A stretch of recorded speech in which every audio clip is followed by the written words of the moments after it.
7 ans après le premier volet qui avait été une bonne surprise et un carton box-office en 2019, Samara Weaving est de retour dans le rôle de Grace et alors que cette suite, Ready or Not 2, aussi sanglante et déjantée que le premier, c'est toujours autant déjanté, sanglant sans déconner. J'avais adoré le premier volet, vous le savez. Cette suite, je l'attendais un petit peu, j'avoue que le premier trailer m'avait un peu hype l'année dernière. Et les gars, j'attendais mais tellement de films.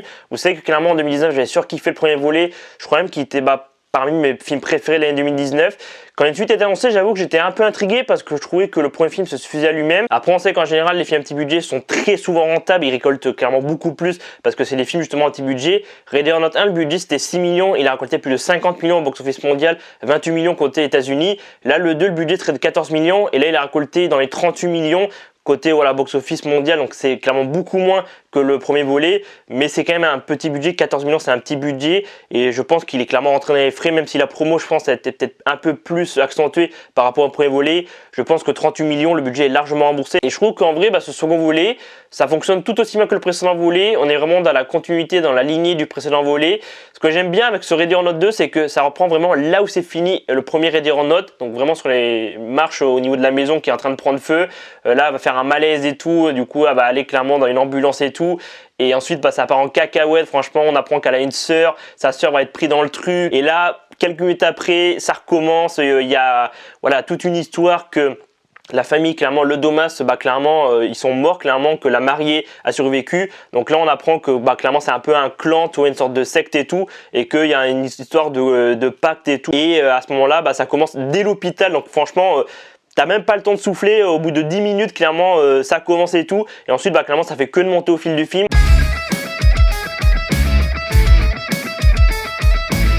Le casting, je trouve quand même est très sympathique parce que rappelez-vous que le précédent volet, on a quand même un casting très sympa et je trouve qu'ils ont fait un truc bien, c'est de reprendre quand même un casting pour cette suite, quand même aussi incroyable que le précédent volet. On a Catherine Newton qui interprète donc sa sœur, on a Sarah Michelle Gellar qui rejoint le film et Elijah Wood, et on a aussi pas mal d'autres personnes. Alors il y en a qui sont vraiment secondaires, mais je trouve qu'en vrai le casting se complète plutôt bien et franchement ça fait plaisir de voir Elijah Wood clairement dans un film comme ça. Tu sens que clairement le casting il s'éclate franchement du début à la fin. Quel plaisir de retrouver Samara Weaving dans le rôle de Grace parce que j'avais beaucoup aimé sa prestation, clairement sa performance dans le premier de Ready or Not en 2019.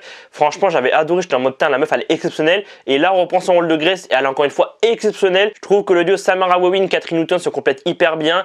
Peut-être que Catherine Newton est un peu en dessous de Samara Weaving, mais c'est vrai qu'elle place la barre très haute. Catherine Newton, je pense qu'en vrai, c'est une moins bonne actrice que Samara Weaving.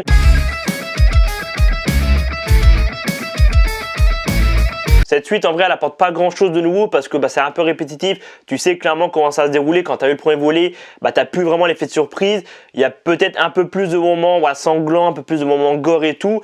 Mais au global, je pense que c'est quand même un film qui est divertissant, qui certes est en dessous du précédent volet, mais c'est clairement très dur en général de faire mieux que le précédent volet. C'est pas vraiment une suite qui sert à grand chose, mais j'ai pas boudé mon plaisir. J'avoue que j'ai pris beaucoup de plaisir devant Ready or Not 2.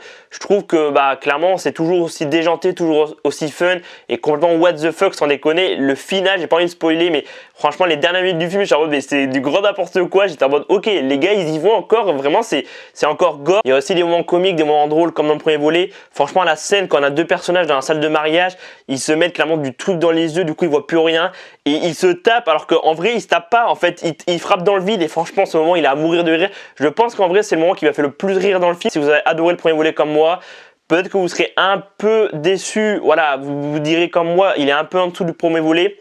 Mais en vrai, je trouve que c'est quand même un très bon divertissement. Et je pense que si vous cherchez un film sans prise de tête, en mode vraiment où ça envoie du début à la fin, je pense que Ready or Not 2 est fait pour vous. Et ma note pour Ready or Not 2, c'est 4 sur 5. Le premier volet en 2019, j'avais mis 4,5. Là, comme je dis, c'est un peu en dessous du premier volet. Dites-moi en commentaire, vous, ce que vous avez pensé du film de Ready or Not 2. Est-ce que vous avez surkiffé? Est-ce que vous avez détesté? Est-ce que pour vous, c'est mieux que le premier volet? Ou est-ce que c'est moins bien? Dites-moi ça en commentaire. Moi, les gars, je vous dis à dans quelques jours pour d'autres vidéos. C'était Alban. Prenez soin de vous, les gars. À très vite.